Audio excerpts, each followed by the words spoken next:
Vamos lá, então, pessoal, passar para o nosso tema do dia, assunto importante, claro, Matheus Spies com a gente nessa segunda-feira aqui. Obrigada pela participação, Matheus. Para começar essa semana aí, com tensões já do final de semana, né? Vamos comentar bastante aí e quais serão esses impactos. Obrigada mais uma vez.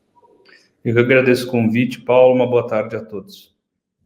Vamos lá, então, Matheus. A gente viu aí, né, esse ataque do Irã a Israel, né, mais de 300 drones e mísseis balísticos por lá. A gente já sabia, né, já estava avisado que isso ia acontecer, mas acabou, claro, criando mais tensão, porque o Irã acabando se envolvendo diretamente nesse conflito, que a gente já vem falando desde o ano passado, motivo de preocupação. Mas a minha pergunta agora é: esse conflito por lá toma novos rumos? Notadamente é algo histórico, porque nunca houve um ataque direto do Irã contra Israel. Ainda assim, a reação do mercado de hoje ela é muito mais sóbria do que foi a repercussão pela mídia tradicional no final de semana. Se observarmos bem, houve uma espuma, muito ruído, e desde ontem esse ruído já vem sendo diluído. Muito por conta de ter sido um ataque, em grande parte, coreografado, telegrafado também, porque todo mundo já esperava que aconteceria alguma coisa. 99% dele foi neutralizado, não houve qualquer morte, um ferido, um pouco mais grave, mas nada que não fosse antecipado pelo governo de Israel. Agora, é claro que gera um maior atrito. O Irã disse que não pretende fazer novos movimentos do gênero, porque ele queria responder ao ataque ao consulado, embaixada iraniano na Síria, que aconteceu há algumas semanas, e esta foi a resposta. Agora, Israel provavelmente daria uma resposta a este movimento, né? Então, gera uma expectativa, uma apreensão em relação a isso, mas o mercado entende que a escalada que poderia acontecer, né, ela foi evitada. Então, é ruim o que aconteceu no final de semana? Sem dúvida, é muito ruim. Só que está longe de ser o pior dos cenários, está longe de ser uma calamidade como poderia ter sido, né? Então, isso foi evitado. Inclusive, a gente até gera aqui uma chance de eliminação de um risco de cauda, que seria uma escalada mais grave da situação. Até então, a gente tinha um distanciamento, uma tentativa de distanciamento do governo americano de Benjamin Netanyahu, por mais que ele mantivesse o apoio, ainda que implícito, a Israel. Com isso, você dá mais força ao próprio Benjamin Netanyahu, que fica numa situação mais confortável do que antes, né? Depois de sofrer um ataque, ele consegue até escantear os holofotes a incursão na faixa de Gaza que vinha ocorrendo desde o atentado terrorista de outubro do ano passado e, claro, colocar foco em eventuais novas conversas que podemos ter sobre desdobramentos do ataque do final de semana. Dito isso, o mundo continua bem apreensivo com a região, né, que está numa situação mais delicada. Não existe aqui perspectiva de cessar fogo na faixa de Gaza, principalmente agora. Não existe perspectiva de arrefecer os ânimos na região, pelo contrário, ficaram piores. Mas, como eu falei, está longe de ser o pior dos cenários, né? Me parece uma situação, de certa maneira, por enquanto, contida. Porque, como eu falei, foi algo que todo mundo já esperava que aconteceria e o Irã queria responder de alguma forma. Depende agora qual será a resposta de Israel, se eles vão aproveitar esse momentum que eles ganharam, porque não foi uma tragédia aqui. Toda a situação ela é uma tragédia em vários sentidos aqui. Começou no atentado terrorista, tem a questão humanitária. Essa, do final de semana, foi mais um movimento militar ensaiado com drones para mostrar poderio iraniano, e ainda assim acabou sendo bem controlado, né, pela força militar israelense. Dito isso, o que a gente observa hoje, né? Existe sim um movimento de aversão a risco, o petróleo ele deve se manter em patamares elevados, moeda forte se fortalece frente à moeda exótica, que acontece com o real já desde o começo do ano. O movimento do real, propriamente dito, tem mais a ver com questões internacionais do que questões domésticas. É bom deixar isso bem claro. Claro que aqui não ajuda em nada o fato da gente ter bastante ruído doméstico, fiscal, mas o movimento do real ele está associado à alta dos juros nos Estados Unidos e também a essa aversão a risco, né, que provoca uma certa aversão dos investidores estrangeiros a mercados mais voláteis, a exemplo de mercados emergentes, dos quais o Brasil é participante, né, está entre eles. Dito isso, a gente deve continuar pressionado, pelo menos no curto prazo, mas o desfecho dessa história, ao menos por enquanto, me parece não tão ruim quanto se poderia pressupor na semana passada, né, quando todo mundo estava nervoso, ansioso para o que pudesse acontecer. Perfeito. E você bem comentou aí, eu acho que os mercados já tinham meio que precificado na semana passada, tá todo mundo no aguardo aqui, mas a gente vê até um bom andamento, claro, né? Você falou aí do petróleo em patamares altos, o que acaba beneficiando ali bastante Petrobras, mas também vemos a Vale aqui também no positivo com minério de ferro. De certa forma, né? Como é que o conflito por lá ele impacta nas commodities? Pode haver, de repente, aí um movimento mais especulativo do petróleo, de repente a gente vê nesses dias aí, até de repente chegar a $100. Eu vi até algumas pessoas falando mais que isso, mas não é tão consenso assim. Como é que você está olhando, né? A depender, claro que aqui vai depender de tudo que Israel for fazer ali, mas como é que você está olhando para frente aí?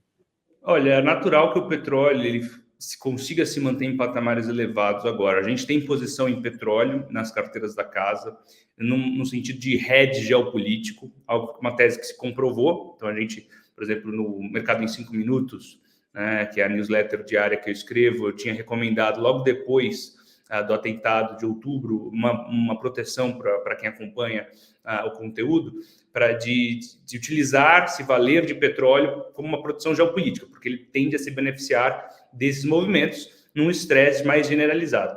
O que está em jogo aqui na região é o Estreito de Hormuz, né, que é a jugular do mundo, onde passa boa parte do fluxo de petróleo que sai da região. Então, nesse sentido, caso esse estreito venha a ser prejudicado, a gente pode ter uma escalada mais assertiva do preço do petróleo, ou caso o clima entre os dois países, Israel e Irã, fique pior. Entretanto, isso não é certo agora, né? Israel provavelmente terá uma resposta, mas ele pode se valer desse momento em seu favor, né? E não de modo a deteriorar ainda mais o seu posicionamento. Dito isso, o que eu entendo que possa acontecer? A escalada do preço do petróleo para patamares como esse que você mencionou, de $100, dependem de um agravamento muito grande, né, da situação. Ou seja, Israel precisaria responder militarmente, mais do que proporcionalmente, ao Irã. Não é o cenário base hoje, tá? Então, hoje todo mundo tem trabalhado com um cenário do qual ele pode se valer de uma resposta, mas muito mais pelas vias diplomáticas do que propriamente uma resposta militar. Por quê? Porque ele ganhou o espaço que ele não tinha antes. Então, ele pode ter aqui mais margem. Dito isso, o petróleo deve se manter num patamar elevado, mas terá dificuldade para buscar esses patamares muito maiores, a menos que tenha alguma escalada militar que a gente não tem mapeado, pelo menos por enquanto, tá certo? Isso, claro, espraia para outras commodities. Eu vou dar outro exemplo aqui, que é commodity metálica. Ouro, né, também tem experimentado um rally, de certa modo, por conta principalmente das compras de bancos centrais e por certa proteção, montagem de posição em proteção. Por mais que a gente tenha observado um rally dos yields dos Estados Unidos, que historicamente são correlacionados negativamente com o ouro, né? Ou seja, quando você sobe yield nos Estados Unidos, você perde ouro, porque eles competem pelo posicionamento nas carteiras dos investidores como safe haven. Então, a gente observou que ele deve se manter também em patamar elevado, porque continua a compra de bancos centrais, que estão procurando alternativas aos treasuries americanos, isso desde a guerra da Ucrânia, quando você teve sanções às reservas russas. Isso se aprofunda agora e tem se aprofundado, e claro, continuidade da montagem de posições para as proteções, no sentido de ter ouro na carteira em caso de uma escalada militar. Mas isso também... Então, é isso que eu quero dizer. As commodities acabam ficando em um patamar um pouco mais alto, né? Eles estão negociando e devem se manter, né, uma nova normal para essas commodities até uma segunda ordem, até que a gente tenha algum sinal mais enfático de qualquer arrefecimento dos conflitos na região, que não parece ser o caso agora. Dito isso, né, que as commodities se favorecem, o Ibovespa pode, de repente, perseguir não uma recuperação grande, mas de repente melhorar um pouco, né? Porque acabamos voltando para os 125 mil pontos e, na verdade, se mantém um pouco melhor justamente por causa das commodities, né? Isso aí pode, de repente, de certa forma, ajudar o nosso índice? Deveria, porém tem dois outros problemas aqui. A primeira é a aversão a risco dos investidores internacionais, que tira dinheiro. Então, a gente já tem vivido no Ibovespa uma saída muito forte de recursos estrangeiros. Isso não deve parar agora, pelo contrário, deve continuar e até, eventualmente, se aprofundar na margem. Segundo ponto importante aqui, se você tem uma maior patamar de dólar por conta de aversão a risco, você tem maior patamar de commodities, você tem uma maior resiliência inflacionária, que provoca uma percepção de maior juros e, consequentemente, prejudica outros nomes cíclicos domésticos na Bolsa Brasileira.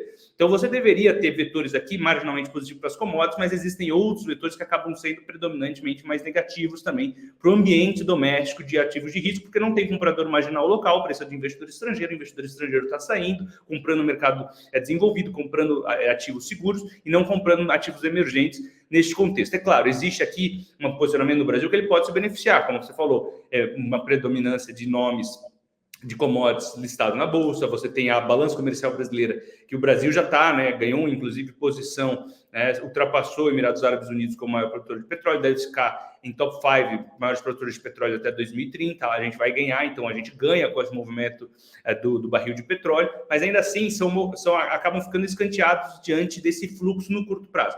Estruturalmente, no longo prazo, o contexto, sim, é promissor, mas no curto prazo vai ter esse ruído todo atrapalhando o desenvolvimento da Bolsa Brasileira. E, nesse sentido, você chegou a falar um pouquinho aí dos juros, né? De certa forma, a gente está vendo, né, essa tensão se acirrar.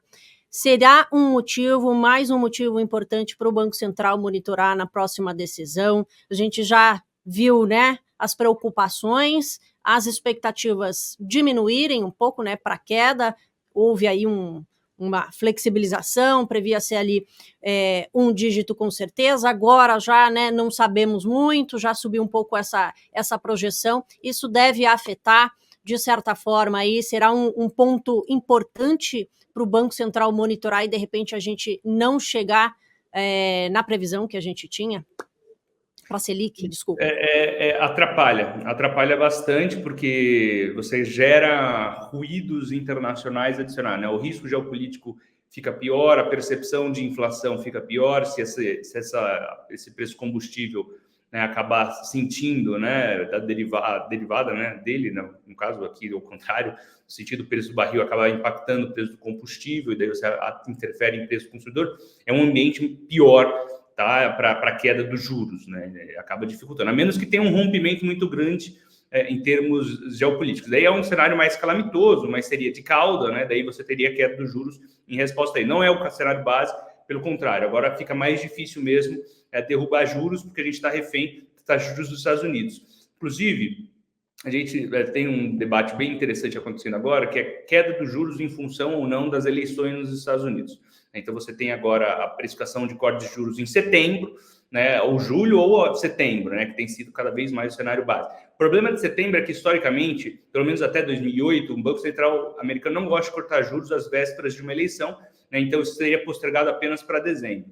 E por que eu digo da eleição? Porque também o Biden se colocou numa situação muito mais delicada agora, com esse conflito, eventual conflito, né, chance de conflito contra o Irã. Não é do interesse dos Estados Unidos, não é do interesse do Irã, não é do interesse de Israel uma escalada agora, mas caso aconteça, é pior para os Estados Unidos. O Biden, que ele já tinha tentado se distanciar um pouco do Netanyahu para fortalecer-se junto aos democratas nos Estados Unidos para as eleições, acabou sendo obrigado a voltar a ter uma relação mais amistosa com o primeiro-ministro israelense neste momento, o que fragiliza a candidatura do Biden, pelo menos no curto prazo. Quem ganha neste momento é Donald Trump, justamente quem ganharia caso os juros não caíssem também neste curto prazo. Então, assim, é um momento positivo para o Trump agora. O momento negativo é mais derivado das questões judiciais que ele enfrenta nos Estados Unidos. Essa semana tem mais um julgamento dele, que ele pode se provar, né, dessa vez envolvendo a questão da atriz de filmes eróticos, com que ele supostamente teve relação antes das eleições, né, de 2016, isso.